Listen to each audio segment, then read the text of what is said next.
Bienvenidos, amigos oyentes, a un nuevo programa de YouTube vinculado al blog de mis comentarios de libros y relatos y al podcast Navalaina. En este caso vamos a hablar de 4 obras. Por un lado Fenris el Elfo y por otro lado las 3 obras que componen Crónicas de la Torre, todas ellas de Laura Gallego. ¿Por qué?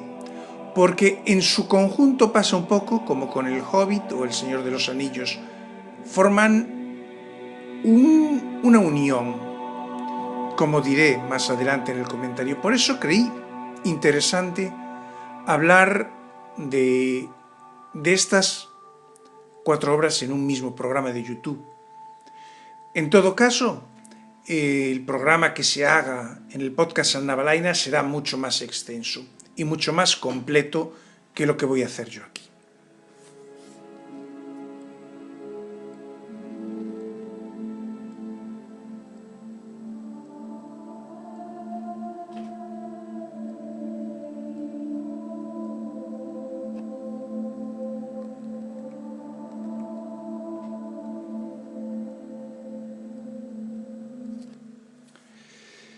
Como pasa entre El Hobbit y El Señor de los Anillos, como decía hace un momento, no se puede entender esta obra si no es como un preludio de lo que será Crónicas de la Torre.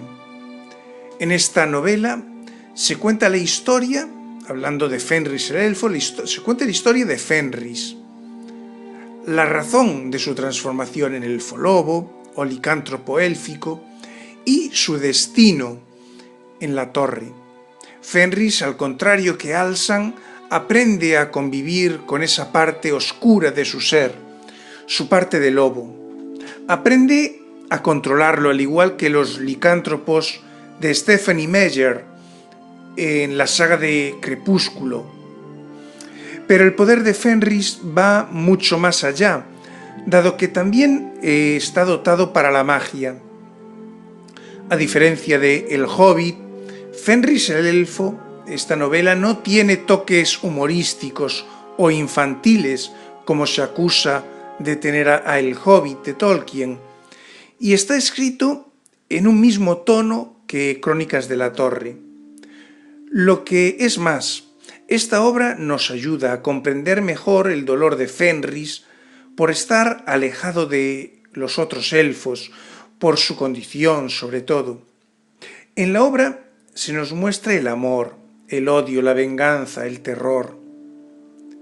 Su profundidad implica una incapacidad de comprensión y de ser capaz de ponerse en lugar del otro, o sea, de empatía, que en la actualidad no se produce mucho en nuestra sociedad. Eso hace la obra especialmente educativa, sobre todo para los más jóvenes, pero también para los adultos, que en la actualidad tienen una carencia de valores. Nos muestra en forma de novela de fantasía, en forma de novela fantástica, pero cruda, los roles que se nos ofrece ocupar en la vida cotidiana. Y es precisamente eso lo que hace que su fuerza argumental tenga más potencia y que produzca más dolor en el lector que es capaz de profundizar en las palabras capítulo a capítulo, de ponerse en lugar de los personajes. En fin, es un preludio digno de lo que será después Crónicas de la Torre y una magnífica obra de fantasía en sí misma.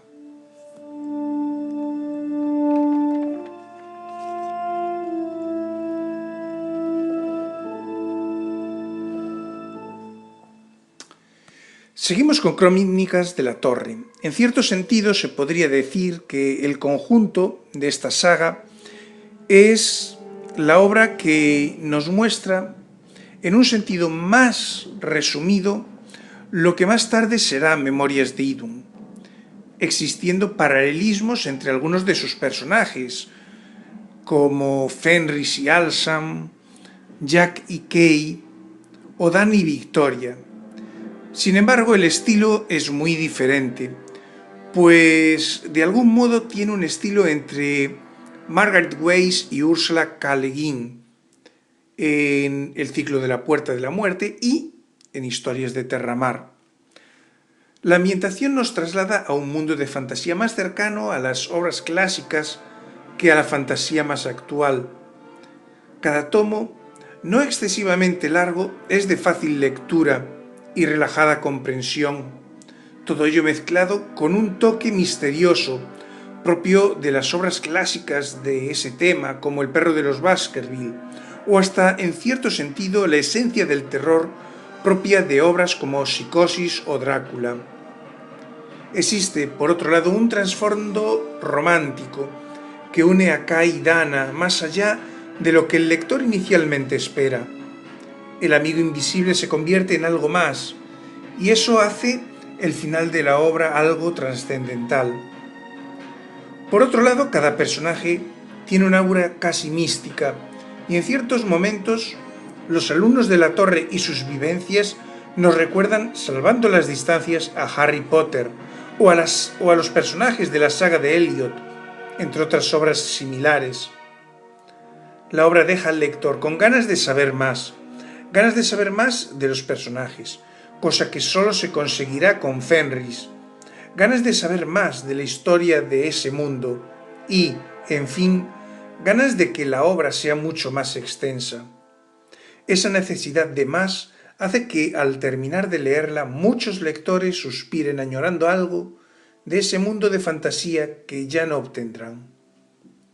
Conseguir esa emoción en el lector es algo que engrandece toda obra literaria y convierte a los lectores en fieles seguidores de ese autor en concreto. Esta obra, tengo que decir, lo consigue. Y ahí están las ventas que alcanzan no solo esta obra, sino el resto de las de esta autora. En definitiva, me ha parecido una obra de fantasía apropiada para, sobre todo, aquellos que desean conocer algo de ese género, del género de fantasía. Me ha gustado sobre todo por su nivel estilístico, en cuanto al argumento y a la trama. Y os la recomiendo encarecidamente.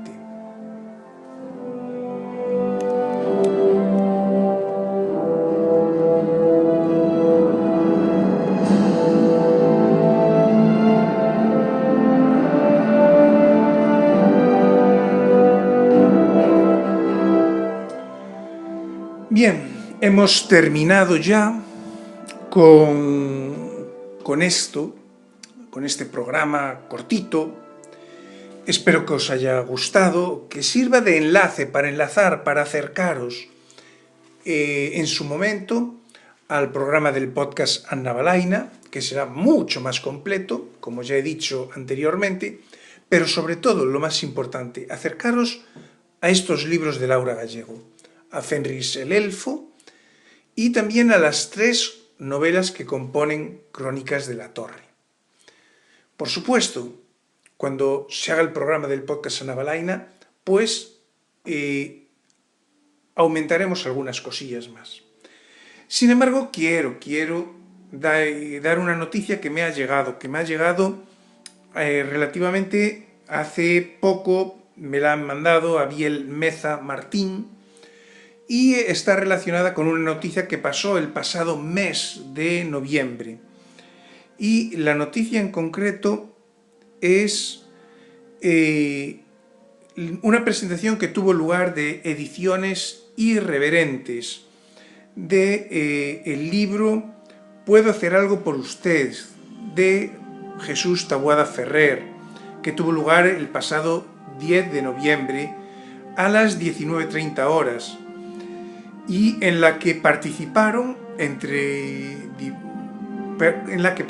Jesús Cintora, periodista y escritor, y también el editor Miguel Ángel de Rus. Una obra que, por los datos que me ha enviado Abiel, pues está bastante bien o puede ser interesante de leer. Por mi parte, pues os dejo también esta anotación como recomendación de lectura aparte de lo que es per se o a lo que se dirige este programa de hoy.